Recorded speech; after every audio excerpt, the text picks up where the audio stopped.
What's up? It's Trey Harris here, wide receiver for Los Angeles Chargers, and you're tuning in to Chargers Unleashed.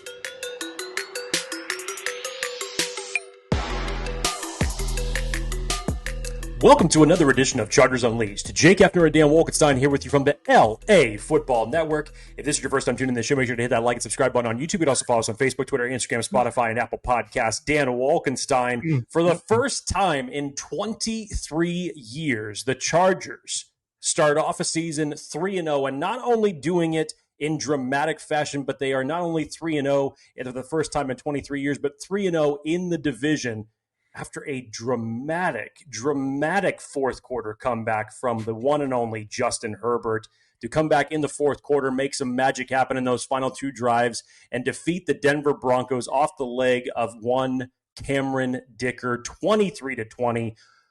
Talk about drama. This was a hard-fought win for the Los Angeles Chargers to get to 3-0. It was not all sunshine and rainbows for the Chargers in general when we were talking about the offensive line. Justin Herbert in general, some bad moments for the defense, but they found a way to do it, Dan, as Derwin James famously said on Twitter yesterday. Find a way. Find a way. Chargers have done that. Chargers are 3-0. Holy shit, Dan. We got a lot to cover on this one. Turn me up, Jake Hefner. Turn me up, Chargers fans. The Chargers just did that. They just did that. 10 unanswered points to close out the game. Cameron Dicker at the buzzer. Big Dicker energy. Chargers Unleashed Hotline goes bananas. 13 voicemails that we're going to be getting through today. So sprinkle in. We're going to be going rapid fire here the whole way through because, damn it, that felt good. And to Jake's point, not all sunshine and rainbows. You're gutted for Najee Harris. That offensive line issues. Pass rush at times. But there are some folks who had days, and there are some flowers needing to get delivered, and there is some crow needing to be eaten by many folks. But Jake, clearly, the story of this day, of this game, What? the clutch man himself. Holy. We've seen this before, but now on the national stage, Justin Herbert making the impossible look probable. Just pulling the rabbit out of his hat, putting the team on his back, putting the cape on, no more Clark Kent, and just willing this team through all of the fire and flames. The lead story here is the magician that is Justin Herbert. That said, again, not today. Jake, I cannot wait to talk about this. We woke up a sleeping giant, but before we talk about that, let's talk about our friends over at Sleeper. The NFL season is here, which means you now have a chance to win up to 1,000 times your cash on daily fantasy football with Sleeper. Football has never been more exciting than it is right now with players like Patrick Mahomes, Lamar Jackson, Justin fucking Herbert. Pick on stats for these stars like touchdowns, passing yards, receiving yards, fantasy points, and more for up to 1,000 times payoff on Sleeper. Get your picks right and you could win big. Just use the promo code ChargersLAFB and you'll get up to $100 match on your first deposit. Terms and conditions apply. See Sleeper's terms of use for details. Currently operating in over 25 states. Check out Sleeper today. Jake, really important question, especially on a Victory Monday. How are you doing today? What the hell happened, Dan? The clip that we've all watched at least 100 times, and we'll probably watch 100 times more, we all know is in terms of Justin Herbert just making magic happen in the fourth quarter. Dan, for quick reference, according to PFF, he was the highest rated quarterback yesterday in the fourth quarter with just over a 90 QBR rating. Wild stuff. But no, the way I sat back and reflected on that game in totality. You've got reflecting, Jake Hefner. This is big. This is big. And I'll premise it with this. Dan, if you could find it while I try to make some dead time, the tweet that I sent you yesterday about week 3, because this is becoming a horrible, horrible trend for the Chargers. And it just, I don't know what it is about coincidences or what it is about week 3. But when you've seen the week 3 take place with this Chargers team going all the way back to 2022, for some reason, because this fan base definitely has their opinions as it relates to this franchise being cursed overall. But in week 3, over the last 4 years, you could call it that. You could definitely believe in curses because the Chargers have dealt with injuries, big-time injuries that have taken place in week 3 since 2022. You go all the way back to that Vikings game. It was Mike Williams that was lost for the year. The year after that against, I believe it was Jacksonville. So I got it up here. So Jacksonville 2022, week 3, Rashawn Slater, Joey Bosa. Yep, they both got hurt in that game. 2023, week 3 versus the Vikings was Mike Williams. 2024 was versus Steelers, Justin Herbert, Rashawn Slater, Joey Bosa, and Joe Alt. And then this year, we get Najee Harris going down with one of the most improbable injuries and devastating injuries that you could think of. Non-contact, just going off of his back foot with his weight forward, and we all know what the injury is. It's just that we all saw it, the terrible Achilles pop for him. The offensive line in general, especially the right side, was getting beat the hell up by the Denver Broncos. And Denver Broncos are no joke, man. If they could get out of their own way, they are a legitimate team to be reckoned with. So trust me when I say when the Chargers meet them again, it's going to mean something when it comes to playoff contention, no doubt about it. But they took over. They took over the curse. That was where I was going with my long little speech. I just wanted to premise it with that. Traditional Chargers teams, I'll even go as far as to say the Chargers team of last year doesn't win that game yesterday. Yesterday. And that's what I'm talking about even last year with Jim Harbaugh. They don't pull that one out. There were so many inconsistencies after the Chargers jumping out to a 10-point lead. And as Dan loves to reference the middle 8 of each one of the games, had arguably one of the worst middle 8 moments that you could possibly think of on a 4th and 2 and busted coverage. Bo Nix finds Cortland Sutton for a long 52-yard touchdown. That brings it to 10-7 at halftime. Then you start with Denver taking the first possession of the second half. J.K. Dobbins has his revenge drive on a long 40-plus yard run, then gets a 19-yard pass that goes into the end zone for a score.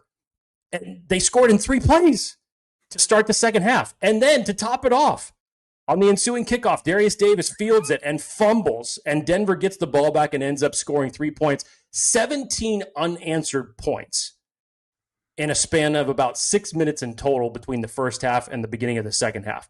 About as bad as you could look for just all things that were going against the Chargers. Dan, still, you look at this from a stat perspective, how did the Chargers win this game? They lost the turnover battle. They had that fumble from Darius Davis. They had the tipped pass interception that went off the hands of the defender from Justin Herbert as he was trying to hit Quentin Johnston. Your offensive line gave up 5 sacks. Justin Herbert was under duress and pressured the entirety of the game. You had wide receivers that were dropping balls at the beginning of this game. You had defenses giving up explosive plays that you knew that you couldn't do. There were 3 plays of 40 yards or more that they gave up. The recipe for disaster, and that's a loss. That's a loss. That's the movie premise that we have come to know from this Chargers team historically, that always results in an L. But not today. Not today. Not yesterday. And yes, I know that some people want to say, okay, well, if they had this or if they had this, and you know what? Hey, if you don't believe that luck plays a little bit into a factor for any NFL team on Sundays, then I don't know what sport you're watching, because that's part of the draw. But at the same time, you still have to go out there and make a damn play. And how many times have the Chargers been on the opposite side of that luck, with that ball drops the other way? Correct. Yes. How many times does Chargers fans have to just sit there in the filth and the disgust and the pain, the agony? Boom. Too many times. And I would argue these 3 weeks in a row, in succession, in the division, Historic Chargers teams don't do. Historic Chargers teams don't win. Don't do it. And my PTSD was getting me. Hey, it was getting me too. But nevertheless, they persisted. And this Chargers team, epic comeback, 3-0 now on the season, 3 straight division wins. Jake, we got to get this hotline cooking. 323-902-7586 is the number to the hotline. Turn us up, Chargers fans, because we about to have some fun. You all went nuts on this episode. You all went nuts for the amount of voicemails that we have to cover today. Dan, let's get to the first. We did it! We did it! We fucking did it! I listened to the game in my car. Almost crashed 3 times. But man, Justin Herbert, without McKay, with fucking trash O-line, no run game in the first half. Man, he's a god. He's gonna start a new religion. Justin Herbert's gonna be. He's got his own gene line coming out. New religion. Man. Sister company of True Religion. Here we go. Great start. God. Honestly, we need a Bible verse for Justin Herbert. Oh my gosh, guys, that was incredible.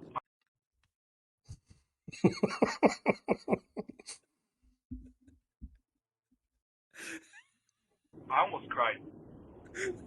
I mean, You almost crashed too. You almost cried. You almost crashed. And you almost turned into a True Religion. Jeez. We're fucking 3-0, boys. Fuck the Chiefs. Fuck the Raiders. Fuck the Broncos. We own this shit. We own the AFC West. Let's go. Let's go. First of all, thank you for the call because that energy is awesome. That's just what we're looking for today. Second of all, next time, please drive safe. Jesus, I don't want you potentially crashing 3 times from listening to a Chargers game. Pull the hell over and just calm yourself. Take a deep breath, my friend. No. But I love the energy. That's how we start off the show today.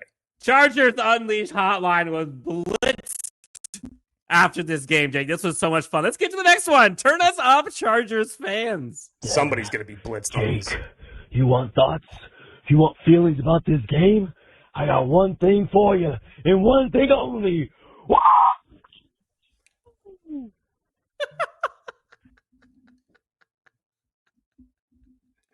Is that the voicemail? That was it. That was it. Perfect. Perfect. It was down on the bellicose of the voice a little bit. You want thoughts? You want opinions? I got them for you right here. Woo! Let's talk about this for a second here, folks. Have a day, Quentin Johnston. Have a day, Keenan Allen. Omarion Hampton, welcome to the NFL. We'll talk about that. Kicker, the name by Dicker. My goodness. The most accurate kicker in the NFL. Justin Herbert going flamethrower. Derwin James, an absolute lion. The menacing continues with Tyre Tart. We'll get to that.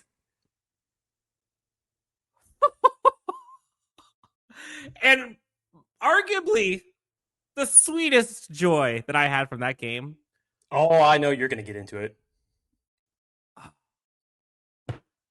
OG2 coming in first NFL game and is absolute nails. Nails. You think he's going to be inactive next week? Oh my God. I have a single flower to talk about on this show just based off of my score prediction and how it happened, but Dan is going to have a whole fucking bouquet to talk about on this show today. Make no mistake about it. I tried effing telling folks, quit playing with him. Quit playing with him. I'll do the Tony Jefferson meme. Like, quit playing with me. Oronde Gadsden the second is him. He's going to snatch that tight end one spot here quickly. We'll get to their voicemail here in a second, Jake, but let's just kind of fly through this real fast. So first off, right off the bat, Quentin Johnston picking up where he leaves off. Man, You really got to give it to Quinn Johnston again after being covered the majority of the game by Patrick Surtain. I don't know what that was as far as tackling by Patrick Surtain, even on that on that catch by Quentin Johnston. Then he turns out of it and then scampers upfield, which ended up leading to the Chargers' first points of the game. But Quentin Johnston on that first drive, and then of course on one of the later drives that ended up netting the Chargers their first touchdown of the game. Man, has he really stepped up these first 3 weeks.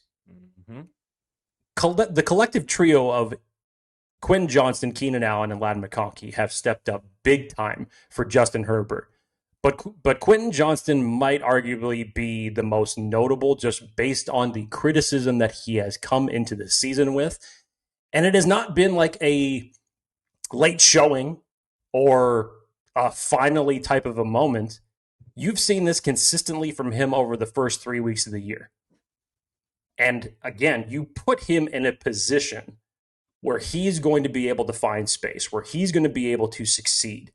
He's big enough. He's got the athleticism to do this. I'm glad that Greg Roman put him back into those positions where he was having success that he saw against the Kansas City Chiefs in week 1. But Dan, more importantly,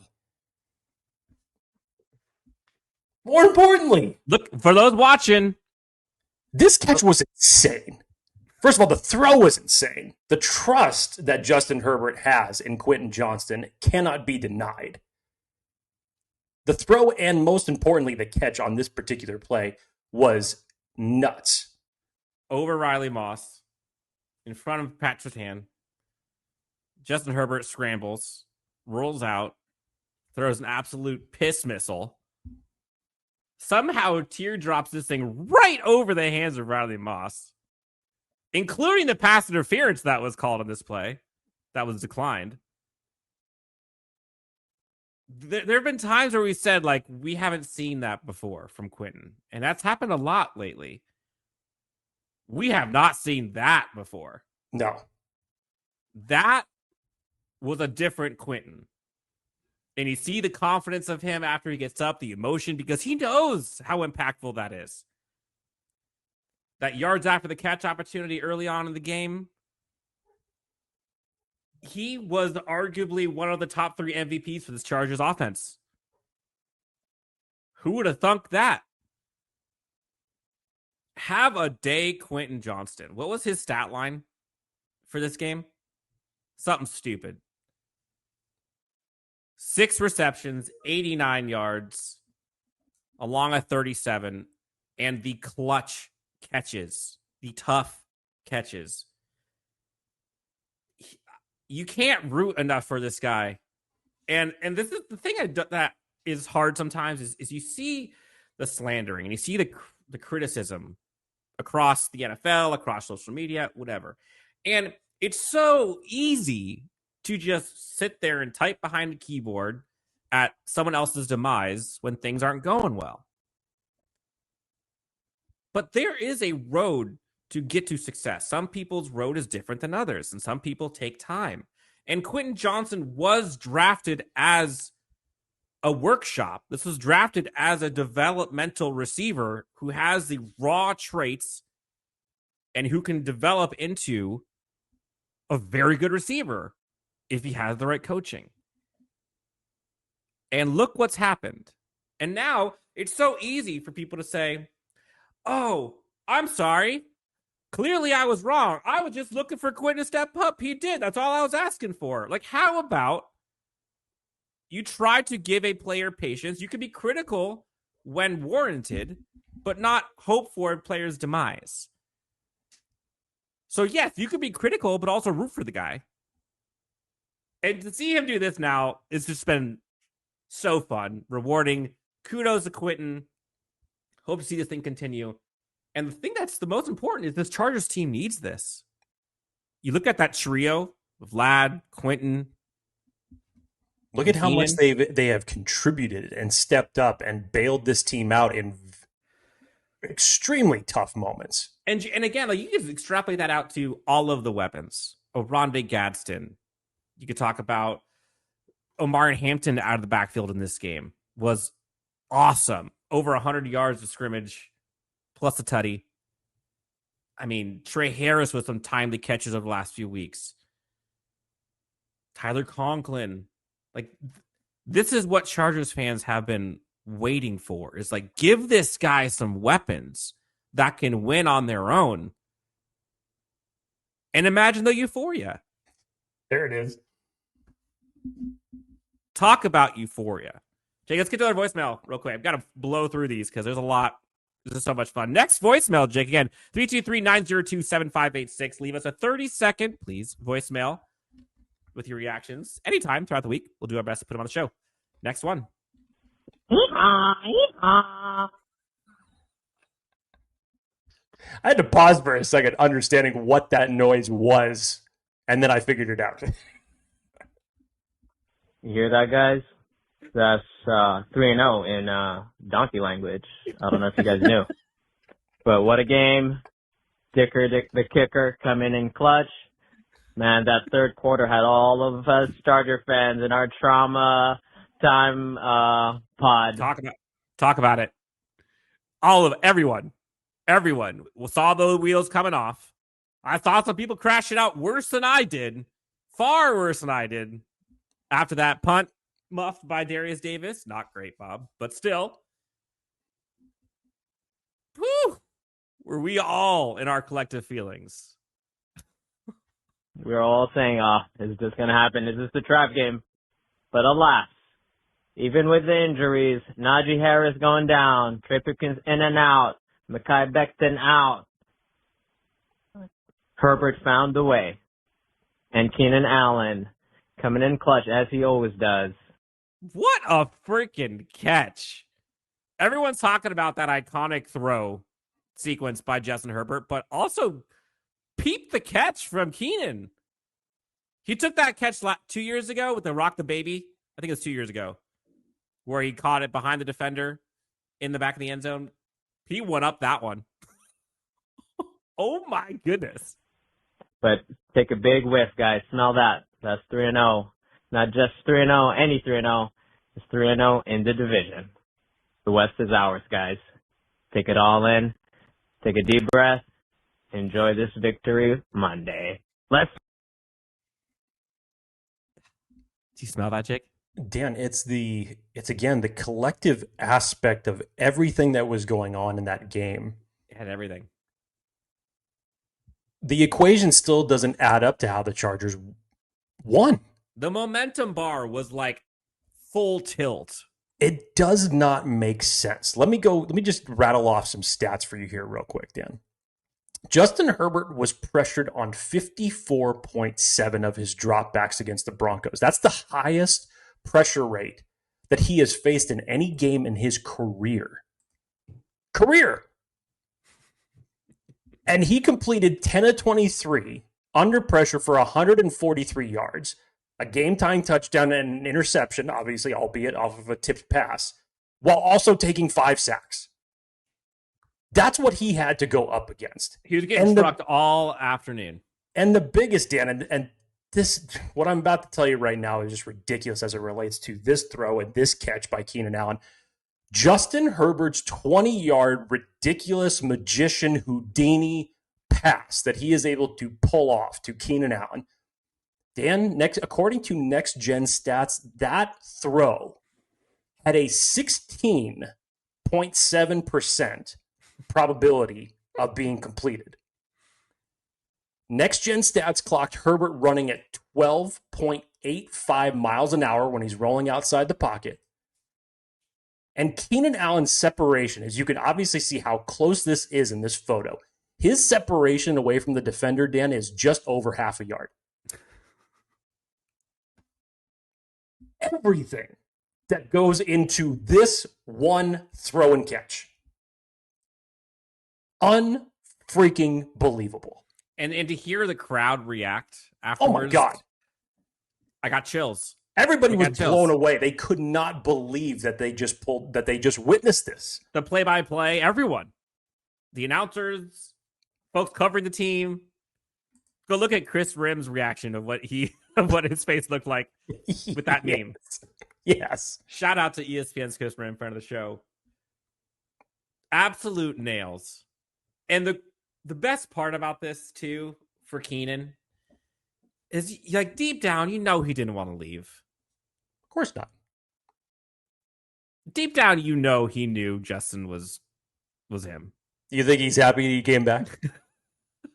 All he's done in the first 3 weeks is just rattle off the typical Keenan Allen 60-plus yard, lead the team in receptions, and 3 touchdowns in the first 3 weeks. You think Justin is happy he's back? Yeah. And this is with Ladd essentially having wide receiver 3 numbers on this team. I don't give a shit when the rest of your wide receiver core is performing like this. It doesn't matter. Like there's a reason for that.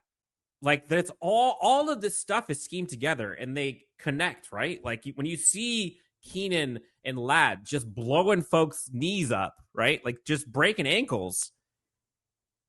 Quentin's getting free. When you see Quentin screaming down the sidelines, Keenan, Ladd, they're getting free.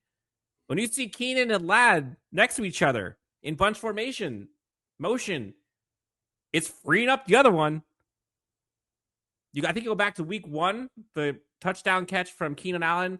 Ladd McConkey was the first one to celebrate before he even got there. And they were both on the same side right next to each other before that play goes off. The national narrative of this Chargers team clearly has shifted over these past 3 weeks. The national narrative of Quentin Johnston, of Justin Herbert, of the fan base, of Greg Roman. Jesse Minters hasn't changed. He was pretty much the same. He's pretty much the same. But these are some big boy wins that Chargers fans are not used to seeing. That Broncos defense is legit. Insane. Like absolutely insane. That would be the toughest game, aside from maybe the Eagles, that offense will play all season. And yes, was it pretty? No, at times. But again, it's not supposed to be pretty when you're going up against a team like that.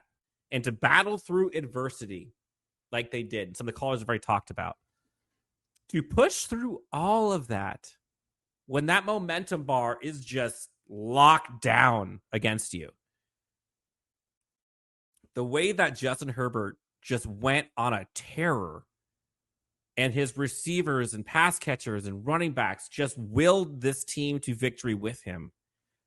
Omarion Hampton with that catch out of the backfield on the sidelines. He's looking good, and he had to step up in that game. Definitely. And he did. And that is your running back 1 of the future. And you see why.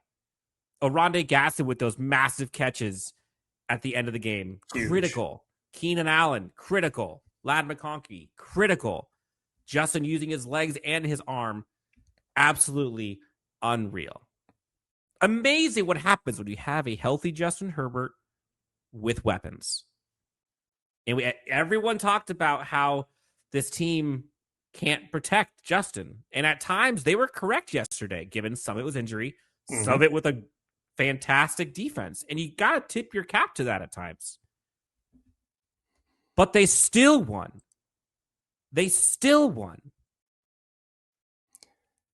The Broncos rushed 4 on 66% of the Chargers dropbacks. 4! And they got pressure on 60% of those rushes, Dan. The offensive line had a bad day yesterday.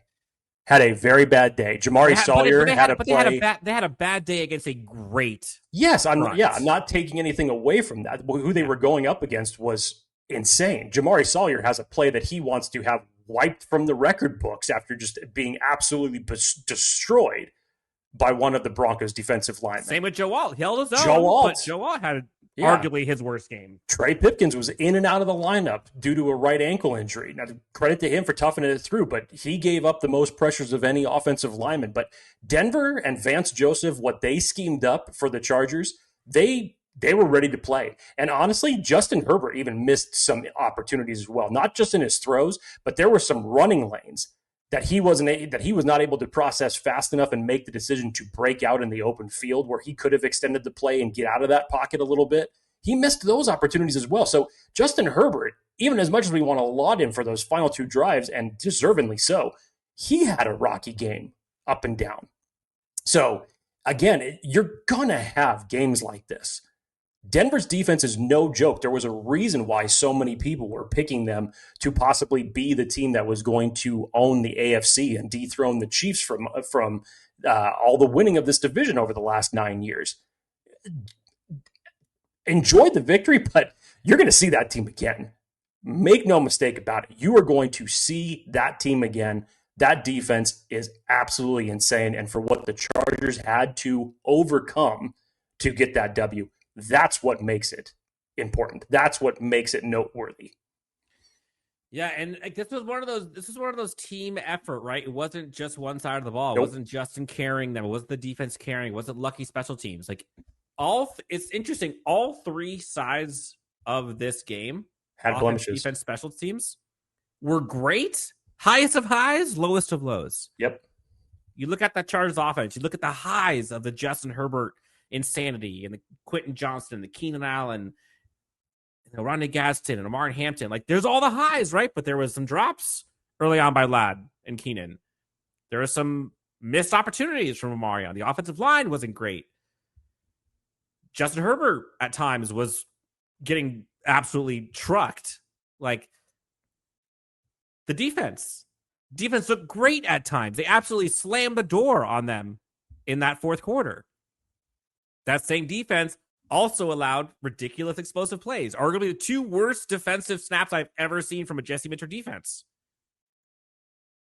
They've allowed Bo Nix out and scrambling. They gave up the explosive runs. J.K. Dobbins. They did all the things we said they cannot do. Let alone they got lucky on a few times that Bo Nix just simply missed some deep throws.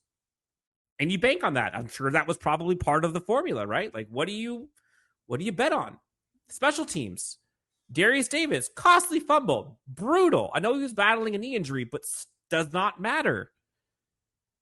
And then the highs, Cameron Dicker just absolutely flushes it.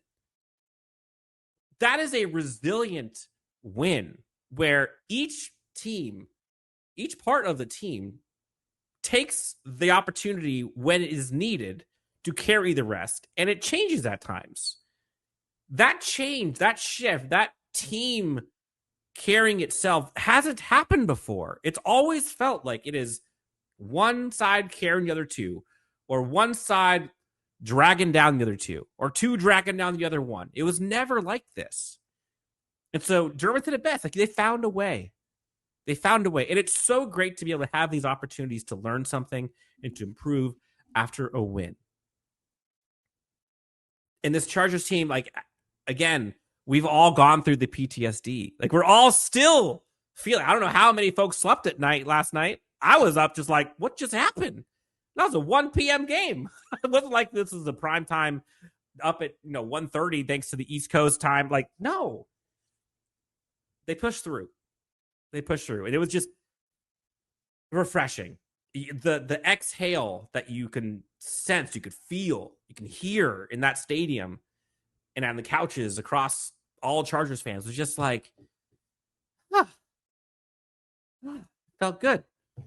Damn, it felt good. Jake, next voicemail, 323-902-7586 on the hotline. Turn us up, fam. Turn us up. There is no ear for this game. I'm sorry, I can't do it. Almost had a heart attack. Oh my God. Here we go. There is no what for this game? What do you say? I couldn't actually hear that. There is no ear for this game. I'm sorry, I can't do it. Almost had a heart attack while watching the game. I've never been more stressed in my goddamn life. We fucking little A. Let's try to push. We pull off the win because Justin Herbert is my king. I can't. We've got Bible verses. And We've got people almost crashing 3 times. Like, I wear his number proudly. Had to walk the dog after to decompress because I'm too. This is how you decompress when the emotions are high. No matter if it's good vibes or bad vibes, you got to decompress at some point. Sometimes you just gotta walk the dog. Get out of the house. Walk the dog. Even if the dog doesn't need to take a shit, walk the dog, baby. Stress the fuck out. But anyway, how is it more stressful than the Chiefs game? That's insane to me. Ooh, was it? Depends on how you look at it. Depending on how you look at it. I think it was. Because remember, the Chargers were playing with a lead the entirety of the Chiefs game. Chargers didn't have a lead this entire game until the clock hit 0. Well, they had technically they jumped out to a 10-point lead. Sorry. Then they were playing from behind for the first time this season. So maybe you can make an argument because of the fact that they had to claw their way back. Where in Kansas City, you felt comfortable at times up until obviously that last drive before the Justin Herbert run. I wanted the Chiefs one more just because of all of the history, but this was more like, oh my God, I'm dying. There was drama dripping from this and criticism, but hey, got the W. Anyway, we squeaked out the win. Now, when I said that we need to win no matter what against the Broncos, this is not what I meant, but it worked out. So I guess you can clap up for that. On to Giants next week, where also, sorry about Najee thing kind of sucks. Hefner looked great though. If you could talk about that. Anyway, bye. There is no ear for this game. I'm going to attribute that call to emotion plus caffeine equals that. Or alcohol. Or alcohol. Or alcohol. If that's how you get down, totally fine. And if that's the case, what alcohol are you drinking? Because I might use some. Next voicemail. Yo, my boys. How about them both? How about them both, Chargers fans? Like, let's just take a second. Let's just sit here, whether you're in the car, at the gym, on your couch, in bed. The Chargers are 3-0. Are essentially 2.5 games up on every single team in their division. The Raiders got trucked. The Broncos lost. The Chiefs didn't look great. And your Chargers are 3-0. Like, your head should hit the pillow sometime this week feeling very good. Whoever called that Cameron Dicker field goal winner? This guy over here to my right, that way. Called it. You're a saint and an oracle. My dudes, what a game. The defense. Let's go, guys. I know it wasn't all that great. You know, J.K. Dobbins did get over 100, but damn. How about quitting going for 7 for 93? Pretty sure I called that. Let's go. Both the fuck up, my guys. I try to be a saint when I can. I am definitely not an oracle. I just felt we hadn't had that dramatic Cameron Dicker moment leading up into this game. And just taking everything into account, knowing how legit that Denver Broncos defense is, after seeing it, I probably wouldn't have said it starting the season because the Chiefs have Spagnuolo and Spags is one of the best defensive coordinators in the league. But as of right now, I am more terrified to see that Denver defense again than I am of the Chiefs. Yeah. 1,000%. And taking all of that into account, I felt that this game was going to be much more closely contested. And Cameron Dicker was going to get his moment. And I may have been off just by 1 point on each. I had it 24-21 as the final score. But Cameron Dicker coming in clutch, and that's only set up by Justin Herbert going 8 for 8 in the final 2 drives to set up that game-winning field goal in the first place. Stupid. Unbelievable.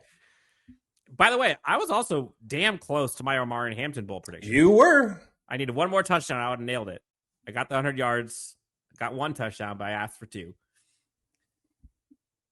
I mean, the box score tells a very different story than the final score, right? Let me give you some numbers here. First downs, Chargers, 29 of them. The Broncos, 9. The Broncos on third down, 2 for 13. 8 for 17 for the Chargers.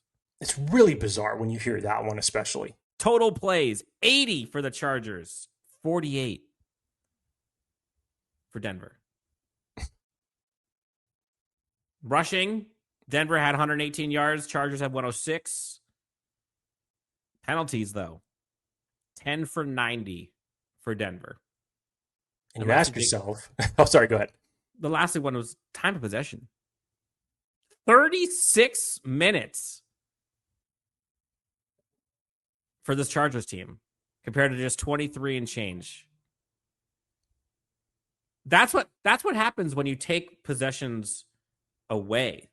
Like they gave Darius Davis took away a possession from this Chargers team. Imagine if they had that one.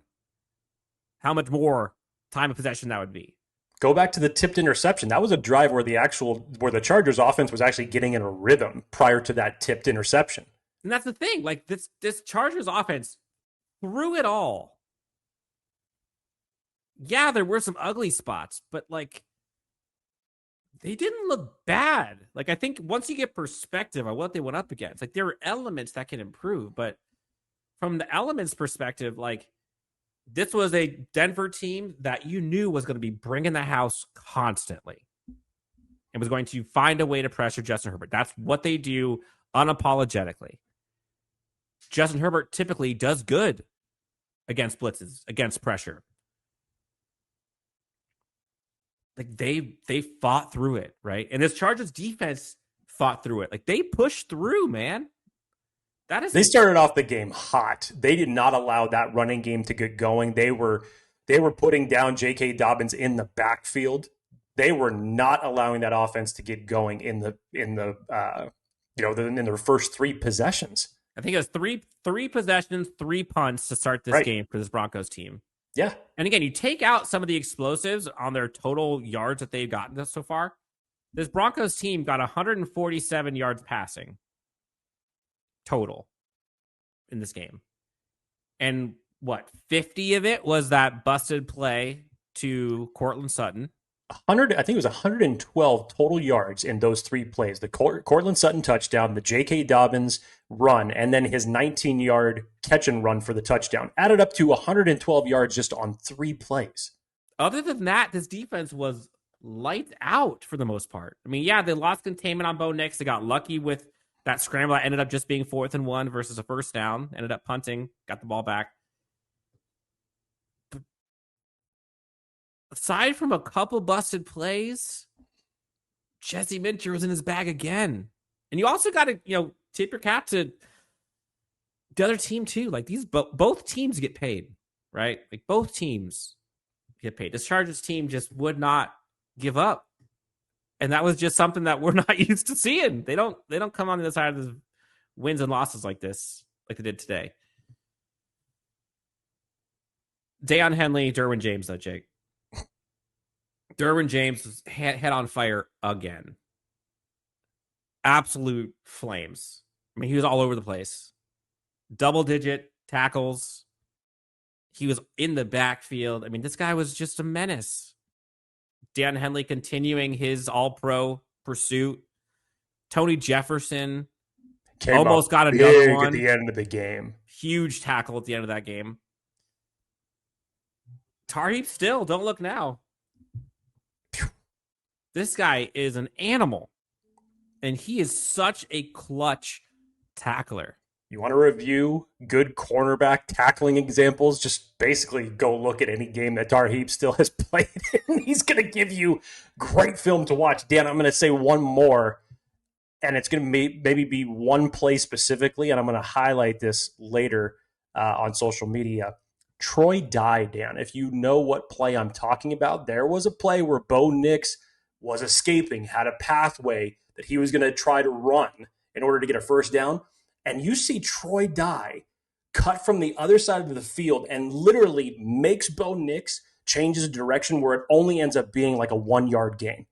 There was green ahead of him, and the angle that Troy Dye takes to cut him off and just limit it to a 1-yard scamper, it was huge in that regard. And shout out to Tyre Tart, by the way. Man. Bo Nix got absolutely smoked after that throw. Dan, it was the other play. I think it was late in the third quarter where he was able to get through the offensive line and cause a negative play. Remember how hype he was? Yep. he was hyped going to that sideline. He was saying, enough of this bullshit. Mm-hmm. Let's lock in and get this fucking ball back right now. Man, you know that game meant something. Like, that was a big one. That was huge. That was huge. And I mean, think about what we'd be talking about right now had it gone the other way. Chargers would not be first place in the division. Denver would own it because they'd have the tiebreaker even at 2-1. And you would probably be looking to say, okay, well, how do we get back in the win column going now, back on the road across the country to the New York Giants, albeit 0-3, but still, you got to wash that taste out of your mouth if that was the situation that ended up happening. But no, this team now, to go through what they went through, to face that kind of adversity, and yes, they have faced it before, and they've come out in the win column before, but it's showing you can win despite everything going against you. You can win games where you can shut them out defensively, albeit look at the Raiders game. You can win games on the heels of Justin Herbert. You're starting to see now when the opportunity arose for Amari and Hampton to wake up, he answered the call. Quentin Johnston, we were talking about earlier. These are things that Justin Herbert did not have previously. It was always put the S on your back, go out and make a play, does not matter to who. Just make a play. But now, believe it or not, some people may misconstrue this in the elite quarterback level, but you always need something there to complement you, whether it's coaching, whether it's defense, special teams, key players, key plays. Yes, quarterbacks always have to make the play. But there's something else that goes beyond that, to have someone else step up with your quarterback in those big moments. And yesterday, collectively as a team, the Chargers did that. What separates Justin, and there's so many accolades, there's so many records that this kid is breaking, but what separates him is, and again, like, he has had bad games. Like, that Houston playoff loss was a bad game, right? But what separates Justin is, for the most part, he has looked very good to elite, even in times where the team has looked bad, where nobody's been able to catch the ball, where the defense can't stop a nosebleed, where special teams misses everything, where the coaching staff is a turnstile, where they have no running game, where they can't protect him, where the defense is trash. Like, Justin Herbert has put up all of those numbers in the wake of all of that stuff, with all of those headwinds. And now you're seeing Justin do the same thing when healthy and some, and they're winning. And keep in mind, Dan is not talking about previous years of excuses. The comments about Justin Herbert looking different this year are absolutely 100% accurate.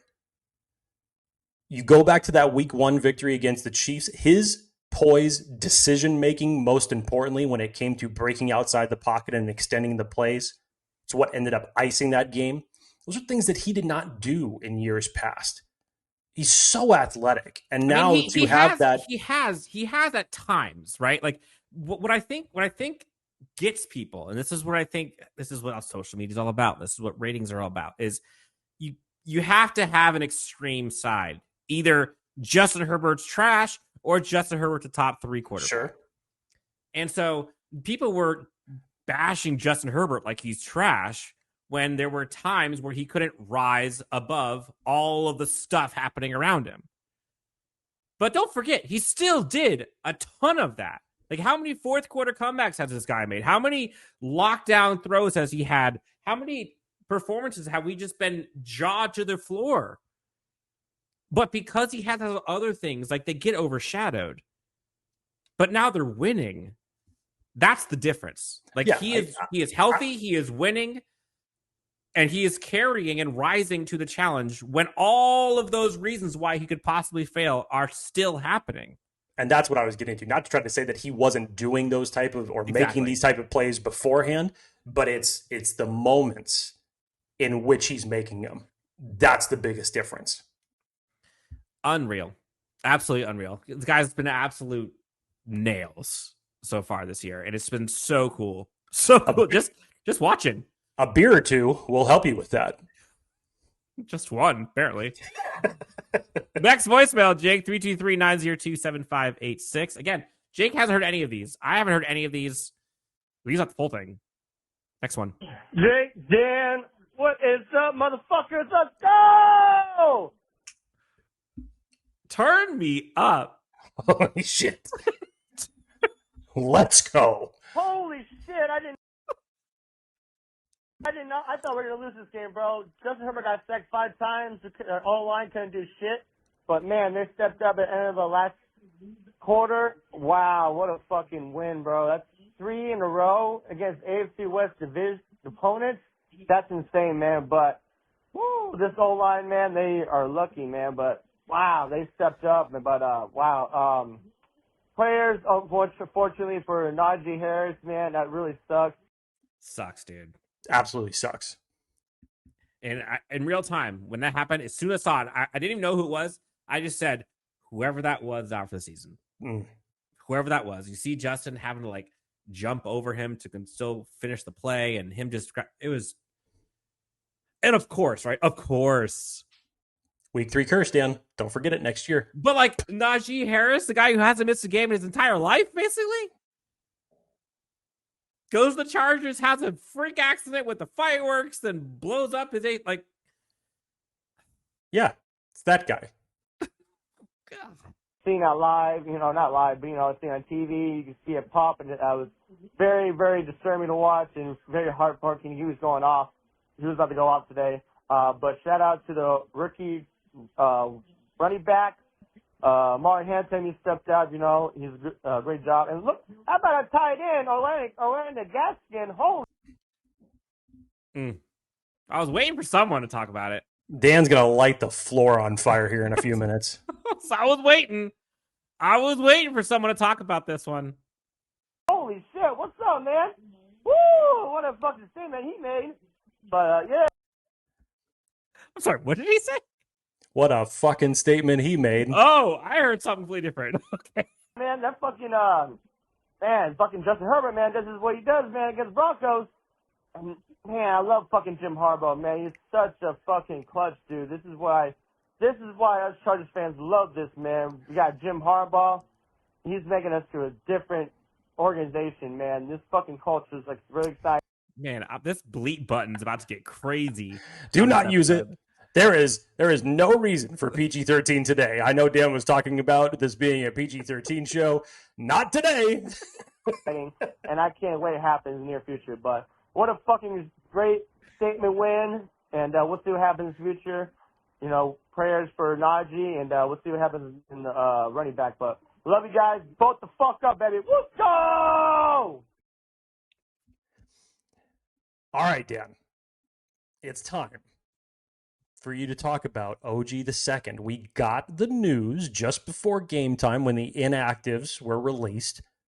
We saw that KLS, Keandre Lambert-Smith, was actually inactive going into this game.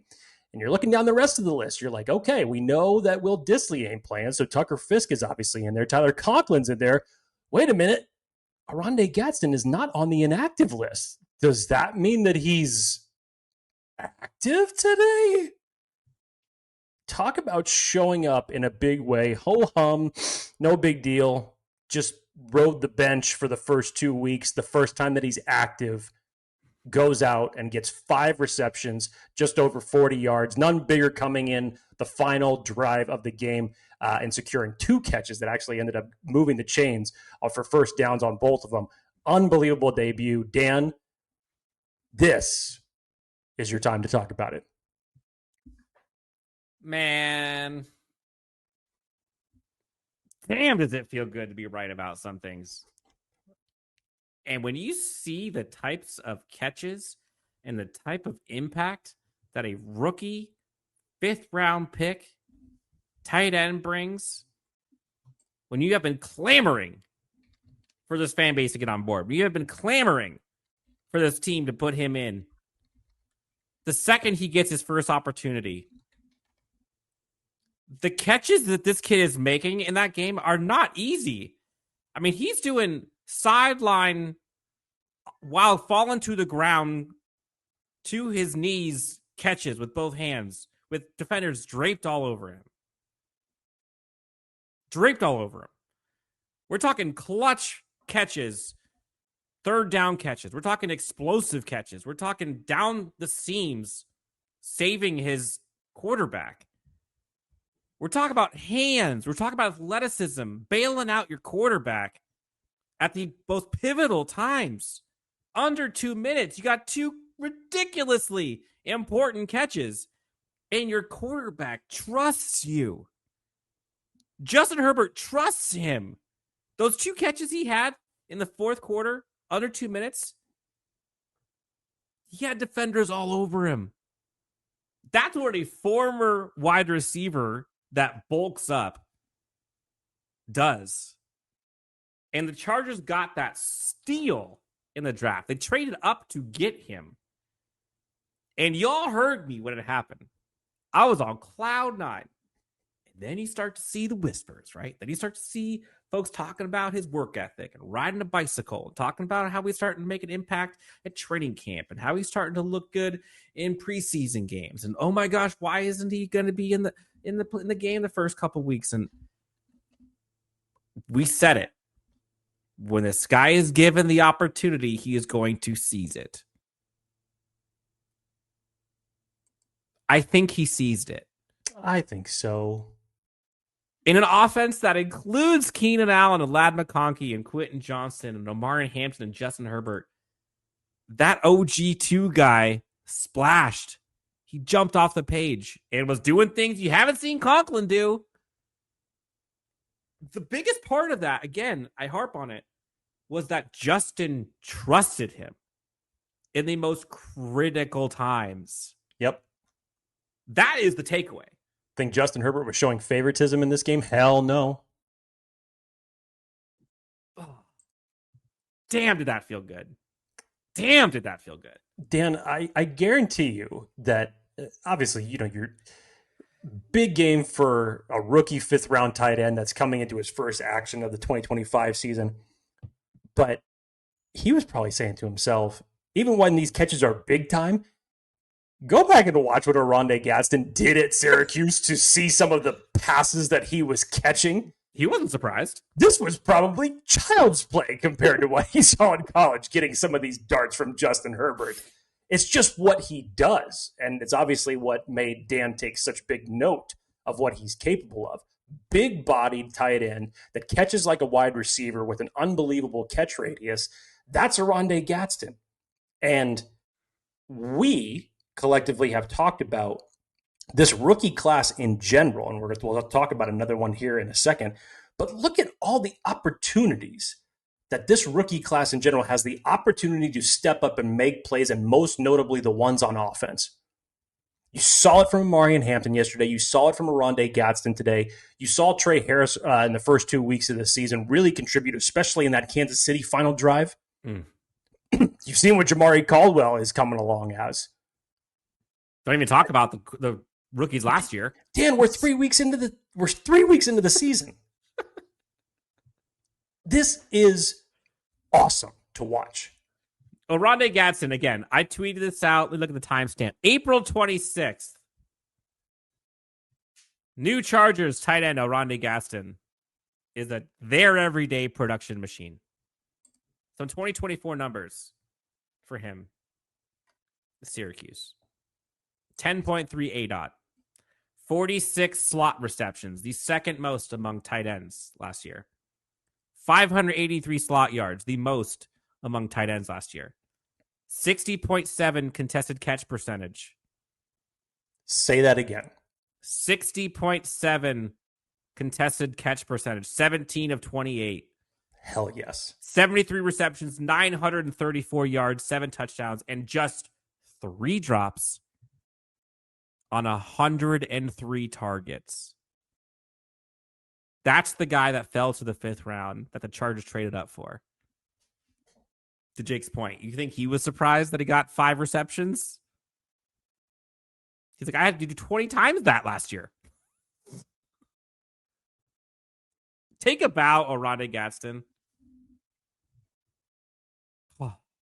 That felt so good. And again, like the fact that Justin trusted him, like that's the story. That's the story for me. He trusted him. He delivered. They won. That's your tight end of the future. And that might be your tight end of the present now. It might be your tight end of the present. Next voicemail, Jake. Got to fly through these now. 3-0, baby. Jake, Dan, what a game. Gotta love it. Lots of cleanup, but it'll be cleaned up.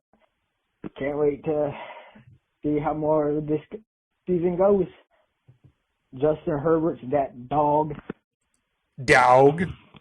And can't wait to hear. I love hearing Money Smith talk about Sean Payton. 3-0, baby. Jake, Dan, what a game. Man. By the way, Matt Money Smith went off on Sean Payton this week. Did you catch those comments? I did. Loving it. I did. I was absolutely loving it. Remember the days when there was talk Sean Payton could be the head coach of the Chargers once upon a time before Jim Harbaugh came here? Mm-hmm. Yeah, I don't miss that. I don't miss that one bit. Nope. He talked about, it wasn't perfect, but let's get to it here for a couple minutes here. Jamal Sawyer didn't have the greatest game. Mekhi Becton with the concussion goes out. Wasn't really doing great before that. Trey Pipkins, again, in context, you're going up against an incredible front, but still, this wasn't their best game.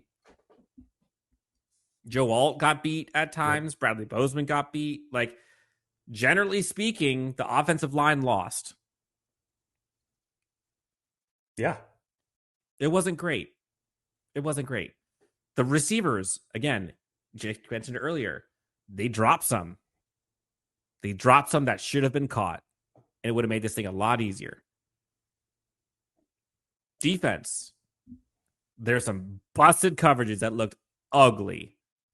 I don't know what that was going on with St. Juice and with Alohi Gilman on that Cortland Sutton 4th down throw. Yeah, it was bad.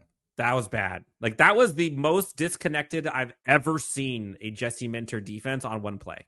Ever. Since being the Chargers team.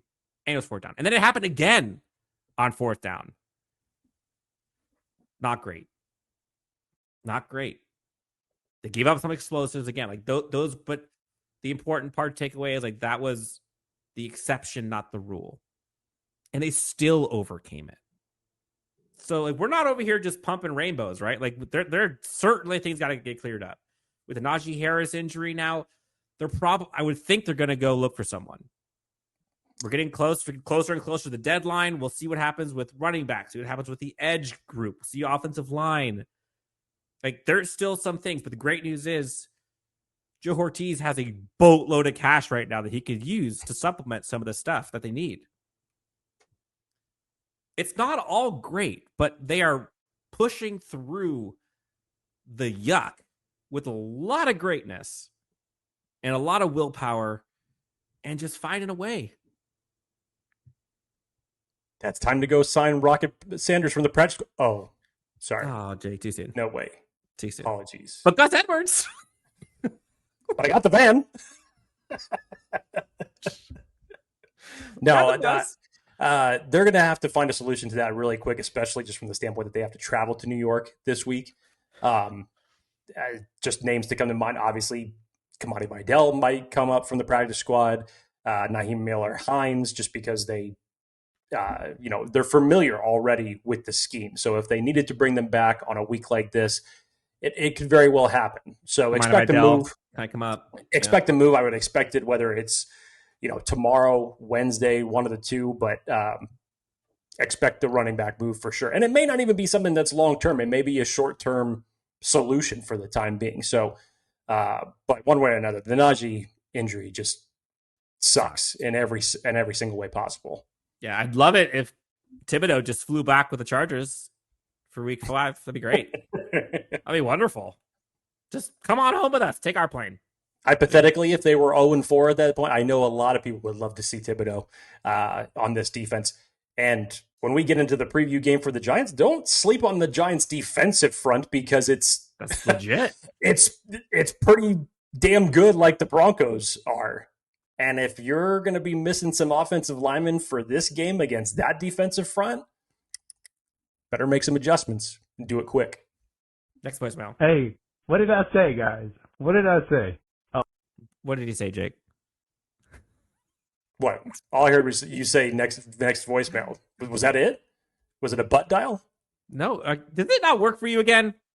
I can't hear it on my end. All of a Okay, sudden. well, I don't know it's what you hit. All right, what's your The fault? last every other one of the voicemails was just fine. I'll keep it short and simple. I went on too long last time, but I did say we were going to go 3-0. Did I not? I said it, and I know you guys were laughing at me last time because I said we were going to go 6-0. Oh, he's a 6-0. Okay. This was the 6-0 guy. Okay, got it. Hey, I was too hyped up at that time, coming out. Okay, even he's pulling back the reins a little bit. Family Trust Respect Week always does something where it just elevates it that much higher. So it's all right. I get it. Of the Chiefs victory and then the Raiders victory, but hey, man, I called it. Everybody said I was crazy. I was delusional, but that's that Harbaugh effect, man. And hey, man, Keenan's been great. Hey, I haven't forgotten those people who called him washed, who called him old. He's still out there outperforming everybody. They look dumb, right? They look dumb. Buddy. And on top of that, man, Amari, and hopefully he continues off of this. And I hope nothing but the best for Najee. But besides that, man, you guys take care and bolt up, baby. Appreciate that. Awesome that you called it. If they get to 3-0, he's going to be a softer. Dude, if he gets to 6-0, by all means, man. 6-pack of beer coming your way. Don't limit your voicemail. Just go on a fucking rant if they get to 6-0. Put it out there right now. If you go 6-0, 6-pack on us. We'll make it happen. Next one. It is the Faceless Fan. All right, I'm going to sit back. I'm going to take a couple drinks. Here we go. I took a Patron shot today. Oh, perfect. Yes. That was perfect. I'm going to sit back. I took a Patron shot today. Just one? Are you sure it was just one Patron shot? My second shot was no good. There we go. Yeah, we're getting there. Dare I ask, are you sure it was just two? I took it and it went straight through my nose. I just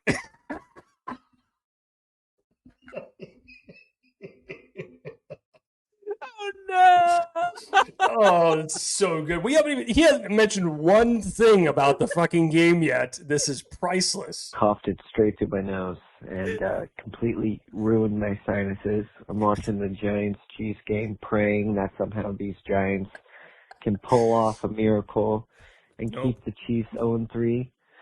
But it feels amazing to be To get my nose absolutely flushed. It feels amazing. Feels amazing. not only 3-0, but 3-0 in the division. Bo Nix, more like Bo, you suck.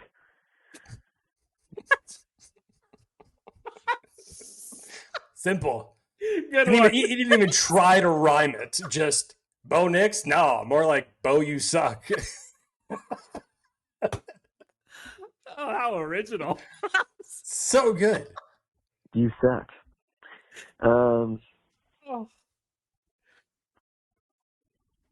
Feel bad for Najee. I feel That was he probably took the third Patron shot in between his sentences right there. awful for him. Amarian looks great. I know he only had 3.9 yards to carry, but it was nice to see him in the, catching some balls. 6 catches for 59 yards. That's amazing. It was amazing to see him finally get a touchdown. When Johnston continues to look awesome. So that's amazing. Our defense was spectacular for the most part. And that was great. This is like a Lego movie commercial. Just everything is awesome. except for the second Bertrand shot. Overall, I feel like we played with a lot of heart, and I was really scared going into this game. I really was. See, the demons are alive, man. See the Patron shots. I was horrified. I thought that it was going to be, a game that we were going to lose, but it wasn't. And I don't want to get my hopes up, but this defense looks insane. And I want to watch it all over again because I was way too drunk when I watched it. So definitely there was not just 2 Patron shots for you. But it feels great that we're 3-0. My fantasy team sucks, but it feels great. I'm with you. My fantasy team's 0-3, but my real football team is 3-0. That we're 3-0. So, Bulls up. Let's roll these Giants when we see them, and let's just all the way to the Super Bowl, right? Bulls up, baby. Dan, let's focus in on the bulk of what he was saying outside of the Patron shots, obviously. Let's talk about the first round rookie himself, Omarion Hampton, stepping up after Najee Harris goes down with the unfortunate injury that was just confirmed, by the way, by Jim Harbaugh, confirming that it is, in fact, what we all thought it was, a torn Achilles tendon. So Najee Harris is officially done for the year, which is terrible, terrible news. But Dan, I thought that Hampton started to hit a second gear once Najee Harris went down. Mm-hmm. And maybe it was from the standpoint that he's watching his teammate be carted off the field. He knows what everybody else knew at this point. But you saw some of that North Carolina come back big time in this game. And Dan, what was one of the biggest criticisms of the Chargers going into this game through the first 2 weeks? Their running game was essentially non-existent. Chiefs game, running backs only got 16 carries total. Week 2, running backs, 16 carries total. This game, you remember Jim Harbaugh talking about them wanting to run the ball more, and they probably would have had Najee not got down. But Omarion Hampton got 25 carries in this game. 25. But arguably... I'm sorry, Omarion and Najee combined got 25. Oh, yes. I apologize. Yes, they got collectively 25 in this game. But arguably, Omarion Hampton's biggest contribution wasn't even the run game, Dan. It was in the passing game. Mm-hmm. And Greg Roman had to scheme something up to try to bait off the pass rush of the Denver Broncos. So he starts putting Omarion Hampton out on screens. And boy, did he get a big one on that second-to-last drive that ended up setting up Justin Herbert for the ridiculous throw. You think they were watching that Jonathan Taylor tape from last week? Yep. Looks familiar. Yep. But I felt so good for Omarion Hampton to get this off of what ended up taking place in the earlier part of the game, him getting his first touchdown. And you just see, again, how tough he runs. What I liked about it, Dan, is that it looked like he was running with more confidence in this game. You saw from some of his other runs against the Raiders and against the Chiefs, a confidence was just instilled in him. And yes, amazingly, despite everything we want to say about the offensive line, they were able to open up enough holes for him in order to create positive yardage. So it's a good first step for him moving forward because he is going to be the running back that's going to carry the load the rest of the way. Yeah, no real excuses. And unfortunately or fortunately, like the training wheels were just ripped off. Like earlier, right? You had Najee Harris who can kind of help you get up to speed. You were able to kind of have his 1-2 punch. Like, no, that time is gone. You had you had what? 9 quarters. 9 quarters is what you had. And now, like, it's your show. This is your show. And there was a couple plays, one of which in particular that I was like, oh, he was so close. It was early on in the fourth quarter. I think it was his first. It was either the touchdown drive or the field goal drive where he got tripped up, like, shoestring tackle. Yeah. And that thing would have busted. Like, if you would have been able to just high step that one, man. But you like the burst, you like the speed, you like the power, you like the confidence, like the hands. Again, like 6 receptions on 7 targets for a running back for almost 70 yards. Sorry, 60 yards, 59 yards. Like, He had more receptions than Ladd McConkey did. What? Yeah, He's a Ladd third- McConkey was 5th, I think, in receptions on the team, which is nuts, all things considered. 300 yards passing by Justin Herbert on the dot. And Ladd McConkey had 40. Who would have thunk? 41 yards for Ladd McConkey and 259 went somewhere else. 89 yards for Quentin, 65 for Keenan, 59 for Amarian Hampton, 46 for Gadsden. 11 of those throws went to rookies. That's how you 5 to Aronde Gadsden, 6 to Amarian Hampton, and look at the yardage that they were able to produce off of it. Unreal. Derwin James, 12 tackles, by the way. 10 solo, 4 tackles for a loss, and a sack. What? Tony Jefferson, I don't know what they're putting in his drink, but there's probably going to be a PED test soon. Whatever Benjamin Button got, he's drinking right now. Don't be surprised, CJ. Michael's secret stuff, whatever that shit is, he's drinking it. Doesn't matter. Unreal. You're just seeing contributions all over the place. All over the place. Jake, next voicemail. I don't know if we're going to be able to get to all these.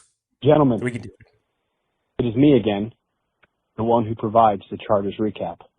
But today, oh, yes, I have been waiting for this guy. I have been waiting for this guy since last year. Why is it only in week 3 that you decide to call the Chargers hotline? What is wrong with you? Roll the dramatics. Do something different. Today, I would like to cite a verse that I think speaks Here we go. to who is Justin Herbert. Isaiah chapter 6, verse 8 and 10. And I heard the voice of the Lord saying, "Whom shall I send? And who will go for us?" Then I said, "Here I am, send me." Also, a great quote from the movie Fury for any of my movie buffs out there. I think some of our callers got together because there's some themes. Dude, today might be one of the best collective voicemail days ever on the Chargers hotline. These are gold. He said, "Go and say to this people, keep on hearing, but do not understand. Keep on seeing, but do not perceive. Make the hearts of this people dull and their ears heavy, and blind their eyes, lest they see with their eyes, and hear with their ears, and understand with their hearts, and turn and be healed, that Justin Herbert is him." It is a new era, boys. Go Bolts. Ah. Again, every time we went to church. First of all, he needs to come back every time that there's a Chargers victory for him to give premises like this, because that basically is a nice summation of everything that took place in the week 3 victory. But Dan, we got to put together some type of roll or some type of edit where once he starts talking, we have to have a violin overlay or a piano overlay that just brings the recap to life. The feels. Love it. Next one. Jake and Dan. Shane out here in Texas. I think he's in Texas. Texas. Let's go. What up, CU crew? Big win. Couple quick observations here. I've always been sort of a conspiracy theorist, but now You're not the alone, world sir. has definitive proof of extraterrestrial life. J. Herb and Derwin James are not fucking human, dude. Wait, just pause. I'm sorry. I was not ready for where he was going with that. That was so good. That was such a beautiful transition. Okay, keep going. The Spanoses have tapped into some lab in Area 51 or some shit, and they're pumping out predators, throwing them on a football field.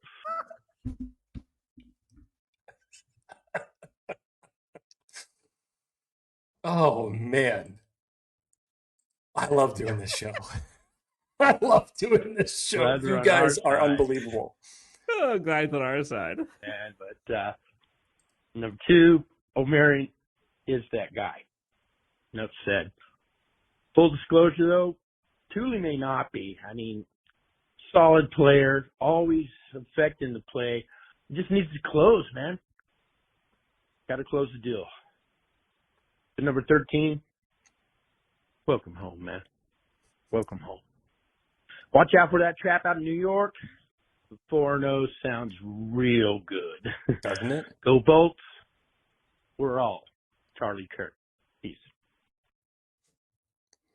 Dan, I'll talk about the Thule comment that he made there, because this is the second game in a row where Thule's actually led the team in pressures to the quarterback. Now, yes, I'll agree from the standpoint of him talking about that he needs to, find a way to close the deal. And this has been a lot of the talk that has been around the Chargers edge group in general, just in terms of their pass rush. I mean, I feel like the pass rush in general has woken up over the last 2 weeks, even with Khalil Mack going down. But again, I know that when we look at like the big time sack or the stat that is sacks, and that's the one thing that everybody gravitates towards too. But Thule is just so damn athletic that he can affect the play in so many different ways. Shit, I'll go back to, I think it was the first or second drive of the Broncos, where one of the biggest criticisms I had of Thule coming into this year, one thing that he had to step up on was, how does he do against the run? He had a couple of plays that he was in the backfield and just absolutely blew that up and setting the edge. That's a big shoe to fill from Joey Bosa in terms of setting the edge against the run. I respectfully disagree with the caller on that one. I think Thule's been pretty good, man. The Area 51 though thing, great. Aliens, fantastic. Yep. Yeah, I mean, Thule is like the dirty work kind of guy, right? He's great in run defense. He's great setting the edge. He's great establishing line of scrimmage. I agree in the sense that like sometimes you wish that he could finish it off, right? Get that sack, get that tackle for loss. But like he disrupts opposing offenses pretty consistently. So I don't know. I feel pretty good about that. Next voicemail, Jake.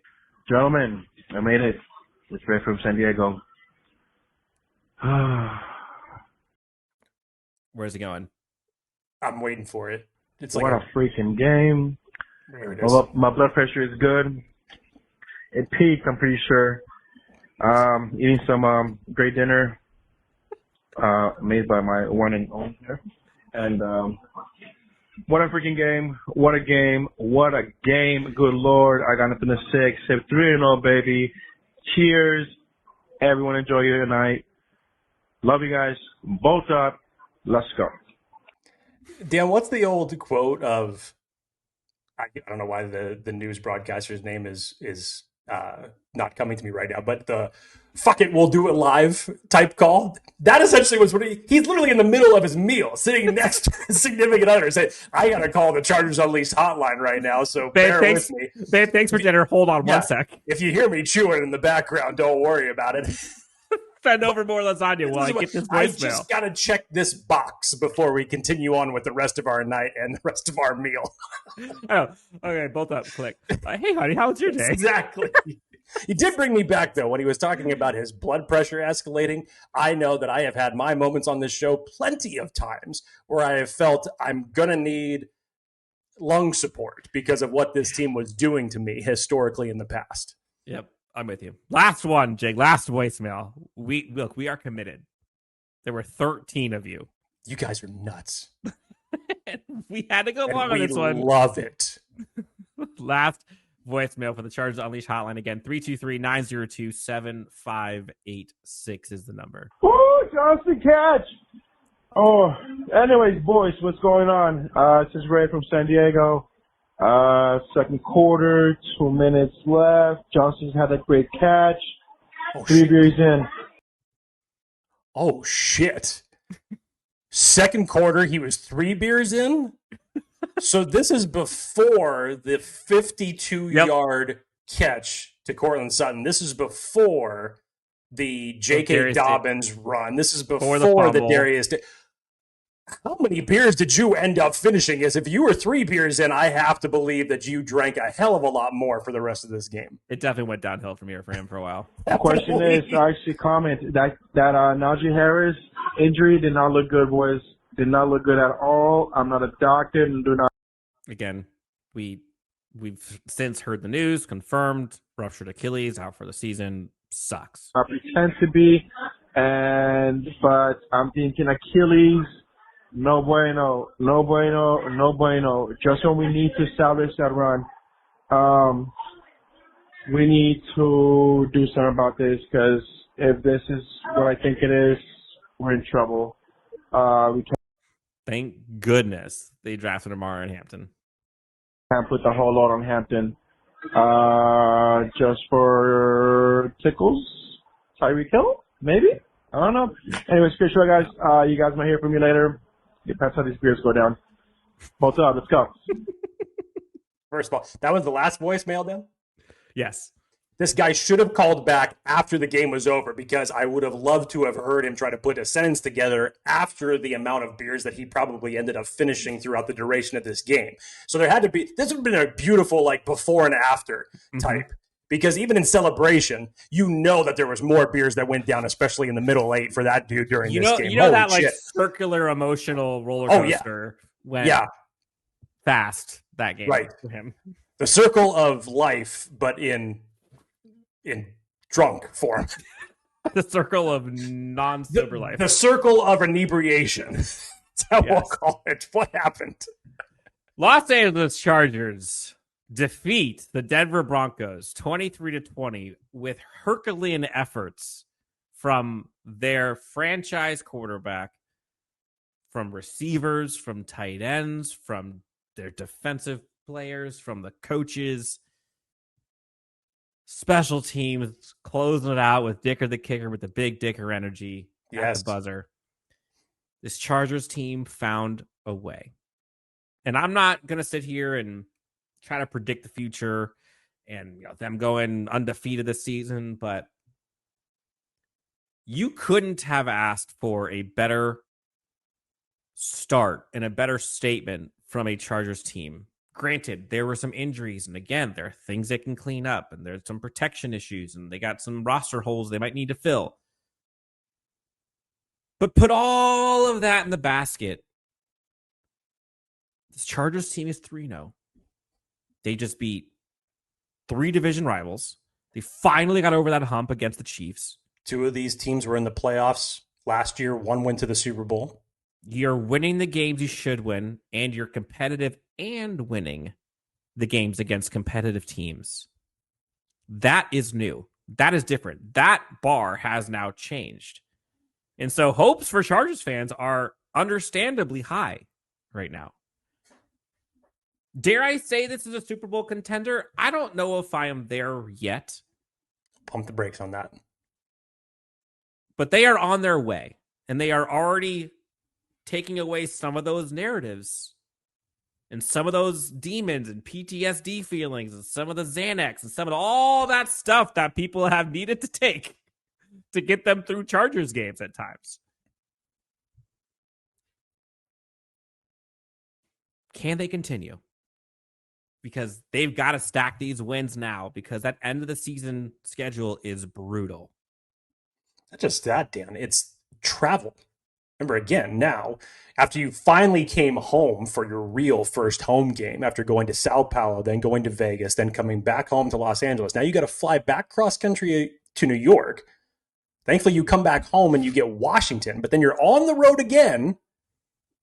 It's a long time before you actually have like back-to-back games where you're at home. And remember, the Chargers don't have their bye week until week 12. We got a long way to go. But this week feels good. 3-0. The rest of the division, at least 2 games behind. Long season to go. But this Chargers team is showing us something different. Players, coaches, staff, front office, the whole 9. And we are along for the ride. Jake, anything else you want to tell this great fan base for this Chargers team? By the way, sidebar, shout out to you at SoFi. Yes. I wasn't there, but shout out to you guys. Put that on loop. Put those crowd reactions on loop, man. Jake, anything else? Thank you to everyone who called today. Honestly, it's collectively, like I said, it's probably one of the best collections of voicemails that we have ever gotten because it's just raw, straight emotion from you guys. We love talking football, but we love hearing the emotion and the reaction from you guys when it comes to moments like this. It's what makes doing this fun. And we enjoy the shit out of it. And you guys came with it. Let me tell you what, you guys came with it today. Keep doing it. Keep doing it. I encourage anyone to call the hotline, leave the voicemails by all means. I said last week to unleash yourselves all over the Chargers Unleashed Hotline. By all means, keep doing it. I'm just going to let that marinate for a sec. Ah, this is great. This feels good. I can do more of these. This is fun. Definitely. Oh, this is fun. For one of these days, like in the future, we may have to like go back and just do one show that's like the best of the Chargers Unleashed Hotline, and just have it be that. Like maybe like in the off season when we're not doing anything, Good when call. it's the Drolls and we have nothing to talk about. Maybe we can do something like that. That'll be a hell of a piece for us to put together to go back. It's a lot of freaking work. That's a lot of work, but that'd be a fun show to reminisce. I'll put that on you, Jake. Go ahead. Yeah. No, don't worry. Yeah, I take it back. No, I'm playing. Chargers 3-0. Undefeated. Feels great. Next up, New York Football Giants on the East Coast. Can this Chargers team continue? Hopefully it's not a trap game, but we'll be talking about it later in the week as we preview week 4. But enjoy this. Victory briskets, victory shots, victory sleeps, because hopefully you're able to sleep better tonight. Whatever it is that gets you through, do something. Y'all deserve it. And we will talk to you next time. This is so fun. We'll talk to you next time on Chargers Unleashed.